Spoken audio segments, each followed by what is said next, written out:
ಶ್ರೀ ಗಣಪತಿ ಶಾರದಾ ಗುರುಭ್ಯೋ ನಮಃ. ಗುರುಬ್ರಹ್ಮ ಗುರುರ್ವಿಷ್ಣು ಗುರುದೇವೋ ಮಹೇಶ್ವರ ಗುರು ಸಾಕ್ಷಾತ್ ಪರಬ್ರಹ್ಮ ತಸ್ಮೈ ಶ್ರೀ ಗುರವೇ ನಮಃ.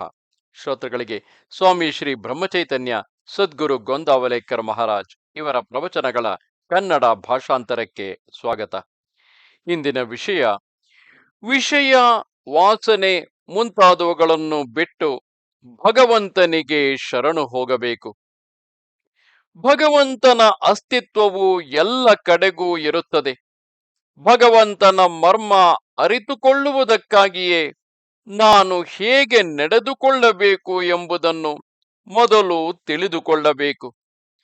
ಭಗವಂತನು ಇರುತ್ತಾನೆಯೋ ಅಥವಾ ಇಲ್ಲವೋ ಎಂಬುದನ್ನು ತಿಳಿಯುವುದಕ್ಕಾಗಿ ಭಗವಂತನು ನಮಗೆ ಬುದ್ಧಿಯನ್ನು ಕೊಟ್ಟಿರುತ್ತಾನೆ.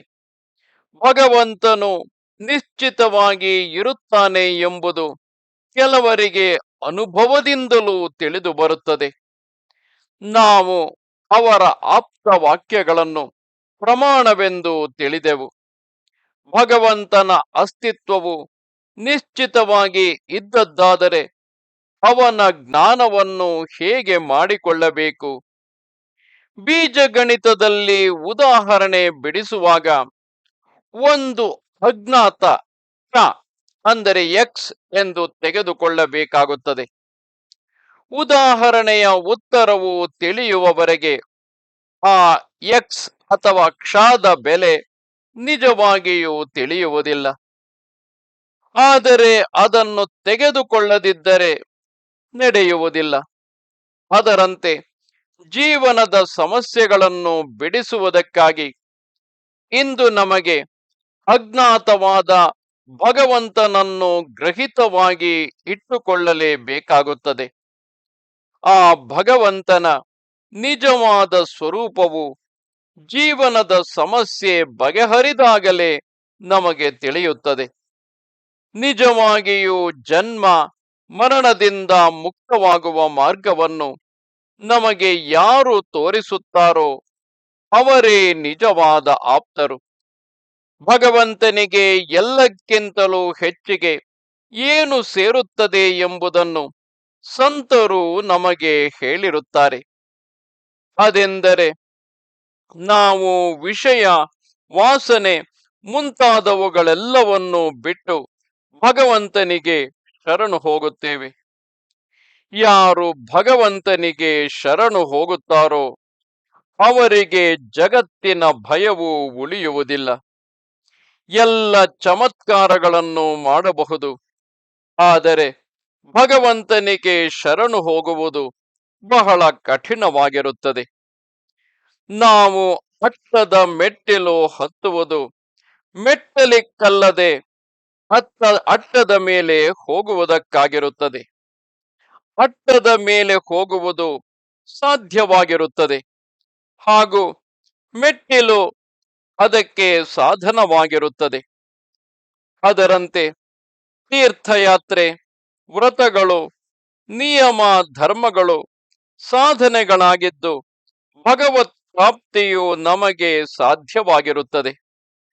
ಆದರೆ ಭಗವಂತನ ಪ್ರಾಪ್ತಿಯು ಬದಿಗೆ ಉಳಿಯುತ್ತದೆ, ಹಾಗೂ ನಾವು ಸಾಧನೆಯನ್ನು ಗಟ್ಟಿಯಾಗಿ ಹಿಡಿದುಕೊಂಡು ಕುಳಿತಿರುತ್ತೇವೆ. ಇದಕ್ಕೆ ಏನು ಮಾಡಬೇಕು? ಭಗವಂತನು ಮೂಲತಃ ನಿರ್ಗುಣ, ನಿರಾಕಾರ ಹಾಗೂ ಅವ್ಯಕ್ತನಾಗಿರುತ್ತಾನೆ.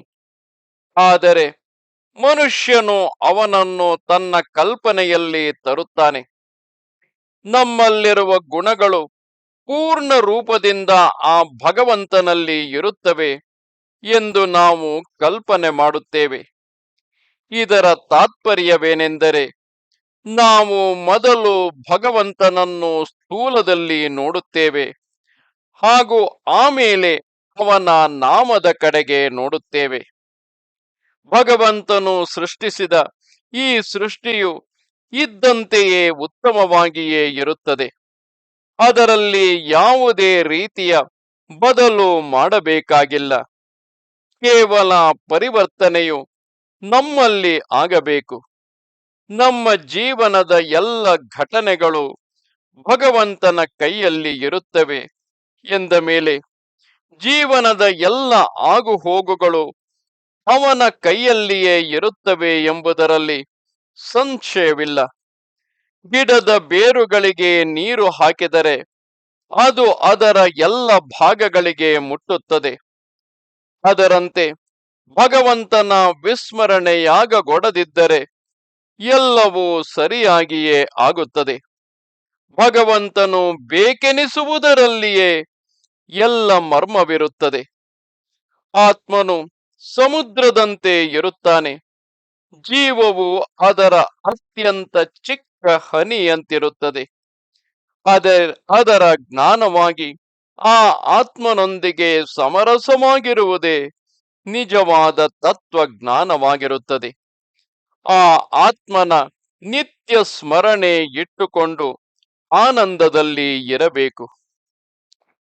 ಸಂತರು ನಮಗೆ ನಾಮಸ್ಮರಣೆ ಎಂಬ ದೋಣಿಯನ್ನು ಕೊಟ್ಟಿರುತ್ತಾರೆ.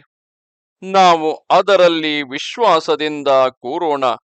ಸಂತರೇ ಅದರ ಕರ್ಣಧಾರರಾಗಿರುತ್ತಾರೆ, ಅಂದರೆ ಅದರ ದಿಕ್ಕನ್ನು ನಿರ್ಧರಿಸುವವರಾಗಿರುತ್ತಾರೆ. ಅವರು ನಮ್ಮನ್ನು ಆ ದಂಡೆಗೆ ಒಯ್ಯುತ್ತಾರೆ.